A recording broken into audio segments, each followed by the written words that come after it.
নমস্কার, আমি মৌসুমি টেস্টি টিপসে আপনাদের সকলকে স্বাগতম। আজ আপনাদের সাথে নতুন এক রেসিপি শেয়ার করব। আজ বানাবো বোঁদে। তাহলে চলুন রেসিপিটি শুরু করা যাক।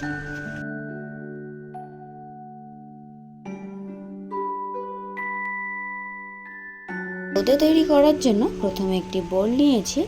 এবার একটা ছাঁকনির মধ্যে নিয়ে বেসন ভালোভাবে চেলে নেব। আমি এখানে 200 গ্রাম বেসন নিয়েছি। এবার বেসনটিকে ভাগে ভাগে চেলে নেব, যাতে বেসনের মধ্যে কোনো ল্যাম্পস না থাকে।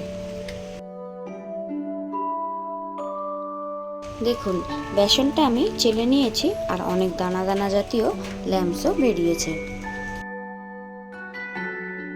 বেসনটা চেলে নেওয়ার পর অল্প অল্প পরিমাণে জল দিয়ে ব্যাটারটা তৈরি করে নেব।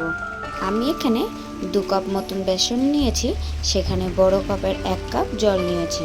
তবে সবটা জল ব্যবহার করব না, অল্প অল্প জল দিয়ে ব্যাটারটা তৈরি করে নেব।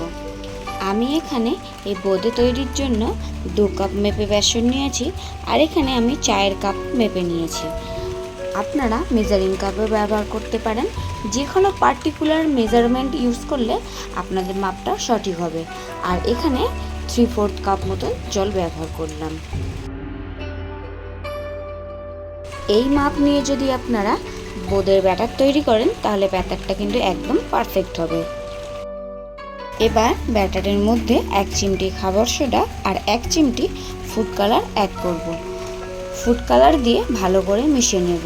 আপনারা চাইলে ফুড কালার ব্যবহার করতেও পারেন, আবার নাও করতেও পারেন। এবার ভালোভাবে ফুড কালারটা মিশিয়ে নিয়ে ব্যাটারটাকে কিছুক্ষণের জন্য রেখে দেব।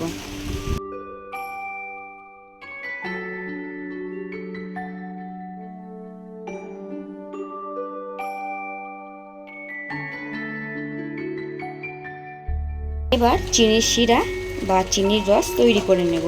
গ্যাসের ফ্লেমটাকে অন করে কড়াই বসিয়ে দিয়েছি। এবার কড়াইতে ওই একই কাপের মাপের চিনি দেব, আর বড় কাপের 1 কাপ দেব জল। এবার গ্যাসের ফ্লেমটাকে মিডিয়াম টু হাই ফ্লেমে করে চিনিটাকে মেল্ট করে নেব। চিনিটা মেল্ট হয়ে আসলে এর মধ্যে দেব 2টো ছোট এলাচ। আপনারা চাইলে এখানে এলাচ গুঁড়ো ব্যবহার করতে পারেন, আর সামান্য পাতিলেবুর রস। পাতিলেবুর রস দিলে চিনির শিরাটা জমে যাবে না। অনেক সময় দেখা যায় চিনির শিরাটা ঠান্ডা হলে সেটা জমে যায়, তবে পাতিলেবুর রস ব্যবহার করলে চিনির শিরাটা পাতলা থাকবে, টক ভাব একদমই আসবে না। চিনির শিরাটা একদম তৈরি হয়ে গিয়েছে। এবার গ্যাসের ফ্লেমটাকে অফ করে চিনি শিরাটা ঠান্ডা করে নেব। অপরদিকে বোঁদে ভাজার জন্য কড়াইতে দিয়ে দিলাম কিছুটা সাদা তেল। তেলটাকে আমি এবার লো ফ্লেমে গরম করে নেব। এভাবে একটা ছান্তা কিংবা ঝাঁঝরির সাহায্যে বোঁদেগুলো ভেজে নেব। ছান্তাটা কড়াইয়ের ওপর রেখে 1 হাতা ব্যাটার দিয়ে আমি ছান্তার ওপরে দেব। ছান্তাটাকে কিন্তু একদমই নাড়ানো যাবে না। এই সময় গ্যাসের ফ্লেমটাকে মিডিয়ামে রেখে দেব। যখনই বড়িগুলো ছান্তার সাহায্যে তেলে দেব, তখন কিন্তু গ্যাসের ফ্লেমটা লোতে রাখতে হবে। তারপরে মিডিয়ামে রেখে 1 থেকে 1.5 মিনিট সময় নিয়ে ভেজে নেব। এবার একটা চা ছাঁকার ছাঁকনির সাহায্যে ভেজে নেওয়া বড়িগুলোকে একটা পাত্রে তুলে নেব। প্রথম ব্যাচের বোঁদে আমার ভাজা হয়ে গিয়েছে। এবার দ্বিতীয় ব্যাচের বোঁদে ভেজে নেব। আবারও যখন ব্যাটারটা কড়াইয়ের মধ্যে ফেলছি, তখন ছান্তাটিকে ভালো করে মুছে নিতে হবে। যদি ছান্তাটা পরিষ্কার না থাকে, তাহলে বোঁদেগুলো কিন্তু গোল গোল হবে না।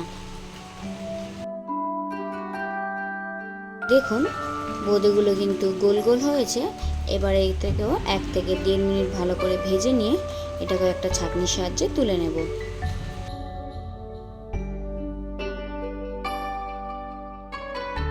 দেখুন, সব বোঁদে আমি তৈরি করে নিয়েছি, আর বোঁদেগুলো কিন্তু একদম গোল গোল তৈরি হয়েছে। আর এখানে আমি শুধুমাত্র হলুদ বোঁদে তৈরি করে নিয়েছি। এবার চিনির শিরাটাকে একটু গরম করে নেব, আর ওই গরম চিনির শিরার মধ্যে বোঁদেগুলোকে ঢেলে দিলাম। এবার গ্যাসের ফ্লেমটাকে লোতে রেখে ভালো করে চিনির রসের মধ্যে বোঁদেগুলো মিশিয়ে নেব, আর 2 ঘন্টা রেখে দেবো, যাতে সমস্ত বোঁদের মধ্যে চিনির রস ভালো করে প্রবেশ করে। যদি হাতে সময় কম থাকে, তাহলে ঢাকা দিয়ে কিছুক্ষণ ফুটিয়ে নিতেও পারেন।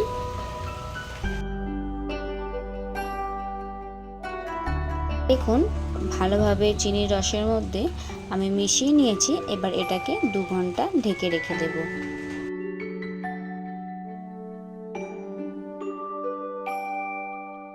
2 ঘন্টা পর ঢাকনা খুলে নিয়েছি। দেখুন চিনির রসটা পুরোপুরিভাবে অ্যাবজর্ব হয়ে গিয়েছে। আমাদের বোঁদের রেসিপি কিন্তু এবার একদম রেডি। এটাকে এবার সার্ভ করব। আমার আজকের রেসিপি আপনাদের কেমন লাগলো সেটা অবশ্যই কমেন্ট করে জানাবেন। ভিডিওটি ভালো লেগে থাকলে অবশ্যই একটি লাইক করে দেবেন। আর আমার পরিবারে নতুন হলে চ্যানেলটি সাবস্ক্রাইব করে পাশে থাকা বেল আইকনটি অন করে রাখবেন, যাতে নতুন নতুন রেসিপি ভিডিও আপলোড করলে সেটা আপনার কাছে দ্রুত পৌঁছে যায়।